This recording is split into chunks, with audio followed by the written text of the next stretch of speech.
बिहार की राजधानी पटना से लगभग 100 किलोमीटर दूर हैं राजगीर के जंगल। ये इतने घने और भयानक हैं कि दिन के समय भी पेड़ों से छनती हुई सूरज की रोशनी यहाँ नाम मात्र की ही होती है। जंगली जानवरों के डर से आम लोग यहाँ कम आते हैं। इस जगह से सिर्फ 15 मिनट के रास्ते पर उस नालंदा यूनिवर्सिटी के अवशेष हैं, जो इस दुनिया की पहली रेजिडेंशियल यूनिवर्सिटी थी, जो अपने वक्त में वैदिक भारत में हायर एजुकेशन के लिए सबसे खास यूनिवर्सिटी थी। लेकिन आज की तारीख में बहुत कम ही लोग जानते हैं कि असल नालंदा यूनिवर्सिटी आज भी इन जंगलों के अंदर मौजूद है। घने जंगल में पेड़ों के बीच आज भी जादू की ताकत से छुपी हुई, जहां सिर्फ यूनिवर्सिटी के टीचर्स या स्टूडेंट ही पहुंच सकते हैं। जब तक आपके पास अंदर आने का इनविटेशन नहीं है, आप वहां नहीं जा सकते और ना ही आपको कुछ नजर आएगा। इस यूनिवर्सिटी में आजकल मार्शल आर्ट्स, अय्यारी, जादू और अध्यात्म के साथ साथ कई मॉडर्न सब्जेक्ट्स भी पढ़ाए जाते हैं। जंगल के ठीक बीच में कई एकड़ में फैला हुआ यूनिवर्सिटी का कैंपस, बीच में बड़ा सा मैदान और उसके चारों तरफ इमारतें जिनमें अलग अलग सब्जेक्ट्स की क्लासेस लगती हैं। इस यूनिवर्सिटी में एडमिशन लेना कोई आसान बात नहीं है। उसके लिए चाहिए एकेडमिक एक्सेलेंस के साथ साथ कुछ और गुण। यहाँ एडमिशन के लिए कोई जैक काम नहीं आती, सिर्फ आपका हुनर, आपकी काबिलियत और मुश्किलों के सामने डटे रहने का आपका हौसला ही काम आता है। कहते हैं कि अपनी पढ़ाई के लिए आप नालंदा को नहीं चुनते, बल्कि नालंदा आपको चुनती है। हाँ, देश विदेश के होनहार बच्चों को चुनकर इस यूनिवर्सिटी में लाया जाता है। जिन परिवारों के बच्चों का यहाँ एडमिशन हो जाता है, वो बहुत गर्व महसूस करते हैं और बाकी के लोगों के लिए ये यूनिवर्सिटी बस बीते कल की कोई बात है, क्योंकि जो यहाँ गए नहीं उन्हें पता ही नहीं कि यहाँ क्या है। लेकिन यहाँ बच्चों की जिंदगी आसान नहीं होती, क्योंकि किताबी पढ़ाई के साथ साथ यहाँ स्टूडेंट्स को कमांडो ट्रेनिंग पास करनी होती है। शस्त्र विद्या के अलावा 7 चक्रों को जागृत करना होता है। अपने बचपन को अलविदा कहने के बाद और जवानी की दहलीज तक पहुंचने से पहले भी एक उम्र होती है। इस उम्र में आंखों में बहुत से सपने होते हैं, दिल में कुछ कर गुजरने का जज्बा होता है। कुछ लोग इस उम्र में बहुत सीरियस हो जाते हैं, वहीं कुछ ऐसे होते हैं जो अलमस्त, अल्हड़, मौज में दिन काटते रहते हैं। फर्स्ट ईयर की क्लास अलग अलग स्टूडेंट्स का मिक्स होती है। तो आइए चलते हैं फर्स्ट ईयर की क्लास में, जहां आज मिस लोपामुद्रा पढ़ा रही हैं। यूनिवर्सिटी का नियम है कि सीनियर क्लासेस के ब्राइट स्टूडेंट्स अपने जूनियर्स की एक्स्ट्रा क्लासेस लेते हैं, ताकि उनका खुद का रिवीजन हो जाए और जूनियर स्टूडेंट्स बिना हिचक के सवाल पूछ सकें। वैसे तो सभी सीनियर अच्छा पढ़ाते हैं, मगर मिस लोपामुद्रा की बात ही कुछ अलग है। 5 फुट 7 इंच लंबी मिस लोपामुद्रा किसी मॉडल से कम नहीं लगती। खूबसूरत चेहरा, कमाल की फिगर और कत्ल करने वाली आंखें, उन्हें देखकर हर जूनियर आहें भरता था। लेकिन यूनिवर्सिटी के डिसिप्लिन और नियमों से डरकर किसी की खुलकर कुछ कहने की हिम्मत नहीं होती थी। 17 साल की मिस लोपामुद्रा जब भी क्लास लेने के लिए आती है, तो सभी की निगाहें उसके पीछे पीछे चलती हैं। यहां तक कि जब उसे बहुत ज्यादा गुस्सा आता है और वो किसी पर चिल्ला रही होती है, तब भी वो बेहद खूबसूरत लगती है। हर बार की तरह आज भी लोपामुद्रा पूरी तल्लीनता के साथ क्लास लेने में व्यस्त है। उसका पूरा फोकस स्टूडेंट्स को टॉपिक समझाने पर है। पढ़ाते पढ़ाते अचानक लोपामुद्रा की नजर एक स्टूडेंट पर पड़ी, जो अपनी डेस्क पर अपना सिर झुकाकर आराम से गहरी नींद में सो रहा था। इसे देखते ही लोपामुद्रा चुप हो गई और उसके चेहरे पर गुस्से की लहर छा गई। वो अपने पैर पटकते हुए गुस्से में बड़बड़ाने लगी। अब तक बाकी क्लास का ध्यान अपने क्लासमेट पर नहीं गया था, लेकिन लोपामुद्रा के चेहरे के एक्सप्रेशंस देखकर बाकी सबका ध्यान भी अब इसी तरफ था। इस लड़के के क्लासमेट्स को वाकई यकीन नहीं हो रहा था कि ये बुद्धू बैक बेंचर लड़का फिर से मिस लोपामुद्रा की क्लास में सो गया था। किसी को समझ नहीं आ रहा था कि क्या कहना है, क्योंकि जाहिर सी बात थी कि ऐसा पहली बार नहीं हुआ था। इस बेवकूफ लड़के की हरकत को देखकर एक लड़का धीरे से अपने साथ बैठे लड़के के कान में बोला, मिस लोपामुद्रा जब भी क्लास लेने आती है तो मैं तो उनकी नशीली आंखों में ही खोया रह जाता हूँ। पता नहीं ये बेवकूफ फिर से कैसे सो गया।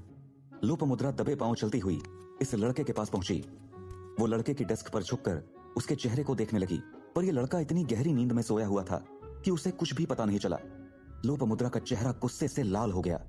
उसे देखकर साफ था कि वो इस लड़के की अच्छी तरह क्लास लगाएगी। लेकिन तभी किसी ने एक नरम आवाज में उस लड़के को जगाने के लिए उसे आवाज दी, मयंक, ओ मयंक, उठ मयंक। यकीनन ये आवाज लोपामुद्रा की नहीं थी। मयंक, हाँ, यही नाम है इस बुद्धू बदतमीज का। तो यह आवाज मयंक के पीछे वाली डेस्क से आई थी। गहरी नींद में सो रहे मयंक को लगा जैसे किसी ने उसे पुकारा हो। वो थोड़ा सा हिला डुला और फिर उसने अपनी आंखों को अपने हाथों से मलते हुए धीरे धीरे खोला। उसका सिर अभी भी उसके डेस्क पर ही था। जैसे ही उसने आंखें खोली तो उसकी नजर अपनी डेस्क पर झुककर खड़ी लोपामुद्रा पर पड़ी। नींद से उठने के बावजूद मयंक के मुंह से निकला, वाह क्या फिगर है, 36, 24, 36। अपनी समझ में मयंक ने यह बात बहुत धीरे से बड़बड़ा कर कही थी, लेकिन क्लास पूरी तरह से शांत थी, इसलिए उसकी ये टिप्पणी पूरे क्लास को साफ साफ सुनाई दे गई। एक पल के लिए सब हक्के बक्के हो गए और उसके बाद पूरी क्लास को गुस्सा आ गया। एक लड़का तो उठकर ये तक बोला, मुझे भरोसा नहीं होता मयंक कि तुम मिस लोपामुद्रा के लिए ऐसी छिछोरी और गंदी बात कर सकते हो। कितने बेशर्म और कमीने हो तुम। ये बात सुनते ही मयंक ने अपनी आंखों को अच्छी तरह से मला और बैठकर अपने चारों तरफ देखा। पूरी की पूरी क्लास की नजरें उस पर टिकी हुई थीं और हर नजर में गुस्सा था। एक पल के लिए मयंक को ऐसा लगा कि अगर इस क्लास को मौका मिला तो अभी सब मिलकर उसे पीट डालेंगे। उसने घबराकर अपनी निगाहें मिस लोपामुद्रा से हटा ली और सामने की तरफ देखने लगा। जो शानदार नजारा कुछ देर पहले उसकी आंखों के सामने था, उसे फिर से देखने के लिए उसने अपनी नजरें घुमाई और फौरन उसे क्लास के स्टूडेंट्स के चेहरों पर जो गुस्सा था वो याद आया और उसने नजरें ऊपर उठाकर उस शानदार नजारे वाली के चेहरे को देखा। उसे मिस लोपामुद्रा का खूबसूरत लेकिन गुस्से से भरा हुआ चेहरा नजर आया। मयंक अंदर तक हिल गया। वो सोचने लगा कि अनजाने में वो ये क्या कर बैठा। उसे तो नींद में ये लगा था कि इरावती उसे पुकार रही थी। उसने मुड़कर पीछे देखा तो उसे 16 साल की एक मासूम सी दिखने वाली लड़की नजर आई, जिसकी आंखें बेहद खूबसूरत थीं। मयंक ने उस लड़की पर एक कहर भरी नजर डाली और बुदबुदाकर उसे कुछ गुस्से में कहा। अब वो समझ गया था कि उसके साथ नींद में धोखा हो गया था। वो समझा था कि उसे इरावती पुकार रही है और उसके बगल में खड़ी है, जबकि वो मिस लोपामुद्रा थी। उसने मन ही मन सोचा कि कप साइज में फर्क देखकर ही उसे समझ जाना चाहिए था। अपनी सोच से उसके चेहरे पर एक मुस्कुराहट आ गई, लेकिन ऊपर ऊपर से उसने मिस लोपामुद्रा का गुस्सा शांत करने के लिए उन्हें समझाने के लिए कहा, आई एम सॉरी मिस लो। आगे के शब्द उसके मुंह के अंदर ही रह गए, क्योंकि मिस लोपामुद्रा ने उसे कोई मौका न देते हुए उससे सवाल पूछ डाला, जल्दी बताओ, नालंदा यूनिवर्सिटी एस्टैब्लिश किसने की थी और कब? मिस लोपामुद्रा के चेहरे से साफ था कि वो बहुत ज्यादा गुस्से में तो थी ही, साथ ही साथ ये जो एम्बैरेसिंग सिचुएशन मयंक ने क्रिएट कर दी थी वो उससे बचना भी चाह रही थी।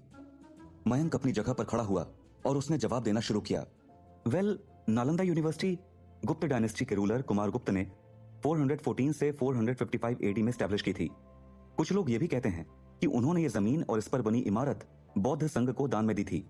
ये इंडिया में हायर एजुकेशन का सबसे इंपॉर्टेंट सेंटर था और आज भी है। बिहार के नालंदा जिले में आज भी एक्सटेंडेड कैंपस के रुइंस हैं, जो एक टूरिस्ट स्पॉट है, और असल यूनिवर्सिटी यहाँ राजगीर के जंगलों में है, जहां आप और हम सब इस वक्त मौजूद हैं। मिस लोपामुद्रा के चेहरे पर झल्लाहट साफ नजर आ रही थी, क्योंकि मयंक ने जो जवाब दिया था वो बिल्कुल सही था। यही जवाब किताबों में भी लिखा था और यही उसे और बाकी स्टूडेंट्स को पढ़ाया भी जाता था। जवाब न देने पर वो मयंक को सजा दे सकती थी, जो इस वक्त नहीं हो सकता था। इसलिए उसने तमतमाते हुए फौरन अगला सवाल पूछा, भारत के किन्हीं 5 मार्शल आर्ट्स के नाम बताओ। मयंक एक पल को सोचने लगा। मिस लोपामुद्रा के चेहरे के एक्सप्रेशन से साफ था कि मयंक को सोचता हुआ देखकर वो खुश थी। उसे उम्मीद थी कि अगर इस सवाल का जवाब नहीं मिला तो वो अपना गुस्सा उतारने के लिए इस लड़के की बदतमीजी के बदले इस लड़के को सजा दे ही डालेगी। मिस लोपामुद्रा की उम्मीदों पर पानी फेरते हुए मयंक ने जवाब देना शुरू किया। सबसे पहला है कलरीपायट्टू, जो 4th सेंचुरी में केरल में स्टार्ट हुआ और भारत का सबसे पुराना मार्शल आर्ट माना जाता है। अगला है सिलंबम, जो तमिलनाडु का एक मॉडर्न और साइंटिफिक मार्शल आर्ट है और लाठी चलाने जैसा होता है। अगला मार्शल आर्ट मणिपुर के मेइते लोगों ने बनाया था। इसका नाम है थांगटा और सरित सरक। थांग मतलब तलवार और टा मतलब भाला। अगला नाम है थोड़ा। ये मार्शल आर्ट हिमाचल प्रदेश से शुरू हुआ और इसमें लकड़ी के धनुष और तीर का इस्तेमाल किया जाता है। और नेक्स्ट इन लाइन है पंजाब का गतका।